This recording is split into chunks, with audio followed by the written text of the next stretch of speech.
Financial markets పై పట్టు సాధించాలనుకునే వాళ్ళు Revanth conduct చేసే వెబినార్ కోసం ఈ నెంబర్ కి కాల్ చేయండి. నమస్తే, వెల్కమ్ టు సుమన్ టీవీ. నేను విష్ణు. ప్రస్తుతంతో పాటు QPFP qualified personal finance professional Chakravardhan గారిని వారితో మాట్లాడదాం. సార్ చక్రవర్ధన్ గారు నమస్తే. సార్ నమస్తే విష్ణు గారు. సార్ చక్రవర్ధన్ గారు, ఇప్పుడు ఈక్విటీకి సంబంధించిన అందరు ఎక్స్పర్ట్స్ ఏం చెప్తుంటారంటే మార్కెట్ కరెక్షన్ లో ఉన్నప్పుడు ఇన్వెస్ట్మెంట్ స్టార్ట్ చేయండి అందరు చెప్తుంటారు. సో మార్కెట్ కరెక్షన్ లో ఉన్నప్పుడే మనకు ఒక ఆపర్చునిటీ ఉంటుంది మార్కెట్ లో పార్టిసిపేట్ చేయడానికి. ఇటువంటి సందర్భాన్ని మనం క్యాష్ చేసుకోవాలని చెప్తుంటారు. కాబట్టి అసలు కరెక్షన్ అనేది ఎంత పర్సెంట్ ఉండాలి, ఎంత పర్సెంట్ ఉన్నప్పుడు మనం ఈక్విటీ ఇన్వెస్ట్మెంట్స్ లో దిగాలి అంటారు? మరి ఆ పర్సెంట్ ని ఎలా ఐడెంటిఫై చేయాలి, దానికి పారామీటర్స్ ఏంటి అసలు?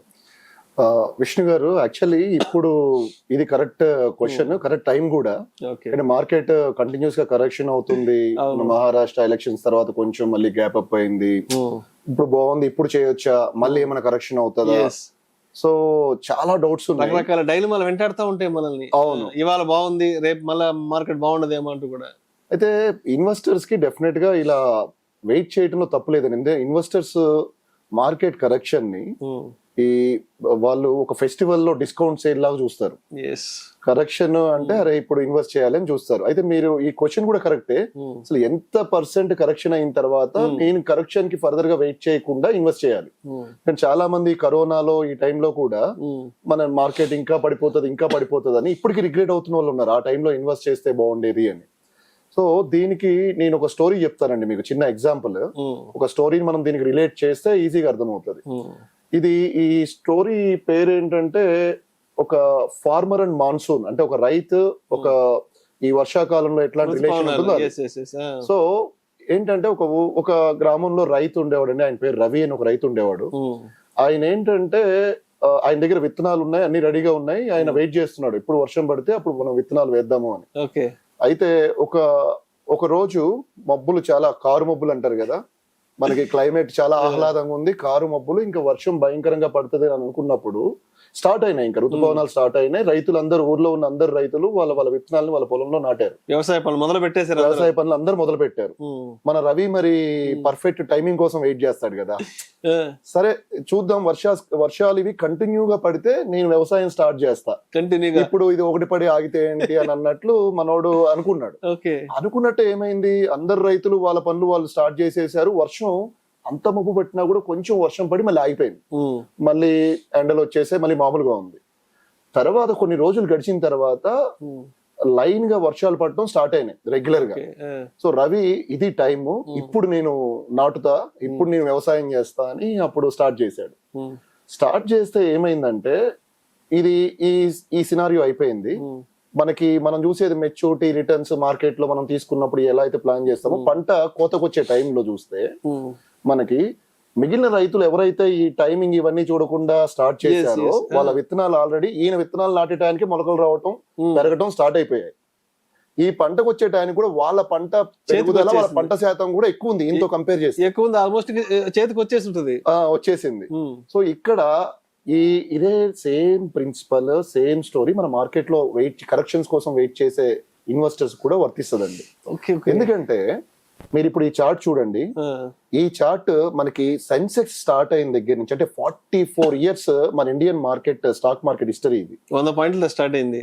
100 points స్టార్ట్ అయింది. ఈ 44 years లో నేను చూస్తే ఇయర్ ఆన్ ఇయర్ చూస్తే every year market 10 to 20% correction అవుతుందండి ఎవ్రీ ఇయర్.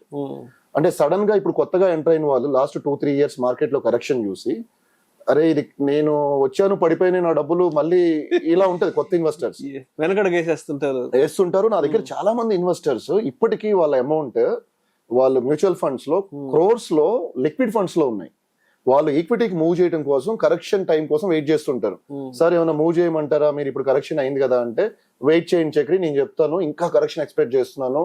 ఈ యూట్యూబ్ వీడియోస్ ఏదో చూశాను, ఇది మనకి రెసిషన్ వస్తుందంట, అందరు రోడ్డుకు వచ్చేస్తారంట, చాలా కరెక్షన్ అవుతుంది, అప్పుడు ఇన్వెస్ట్ చేస్తానని 2-3 years నుంచి క్రోర్స్ లో మనీ లిక్విడ్స్ లో అలాగే ఉన్న వాళ్ళు కూడా ఉన్నారు.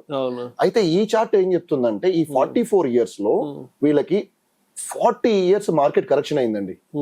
ఓన్లీ 4 years మాత్రమే 10% కంటే తక్కువ కరెక్షన్ అయింది. మిగిలిన 44 సంవత్సరాల హిస్టరీలో 40 సంవత్సరాలు market every year 10 to 20% correction అయింది.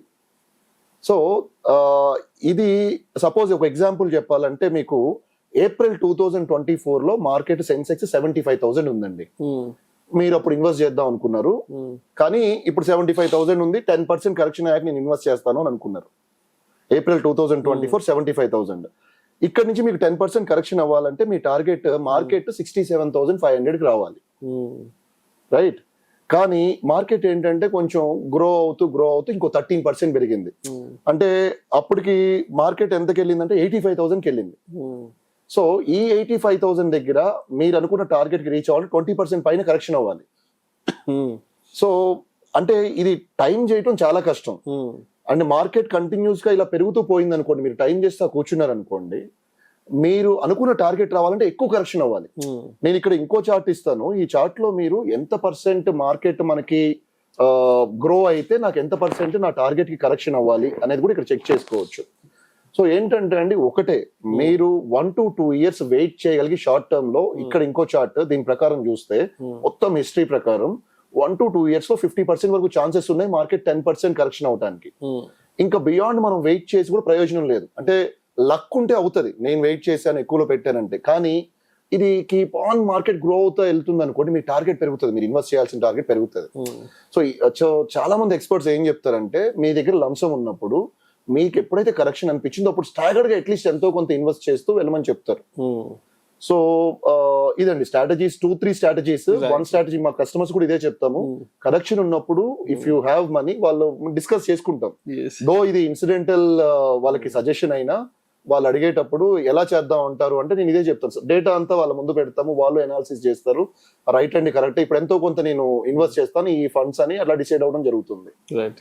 సో మొత్తానికి చేతిలో ఎప్పుడు డబ్బులు ఉంటే అప్పుడు ఇన్వెస్ట్ చేసుకోవడం బెటర్. మార్కెట్ ని టైమింగ్ చేయడం కంటే కూడా టైం చేయాలంటే ఒక 10% కరెక్షన్ అయిందంటే యూ కెన్ స్లోలీ డిప్లాయ్ చేయడం బెటర్ అండి మన దగ్గర ఉన్న money investment. Thank you sir, thank you so much Chakravardhan garu. Thank you Vishnu గారు. అంటే మార్కెట్ కరెక్షన్ లో ఉన్నప్పుడు ఇన్వెస్ట్ చేయడానికి అంటే దానికి సరైన సమయం ఏంది అనే దాని గురించి ఒక మంచి ఫార్మర్ అండ్ మాన్సూన్ ఎగ్జాంపుల్ ఒకటి తీసుకొని చాలా చక్కగా, చాలా సరళమైన రీతిలో ప్రతి ఒక్క ప్రేక్షకుడికి అర్థమయ్యే విధంగా చెప్పారు. Thank you so much sir. Thank you Vishnu గారు.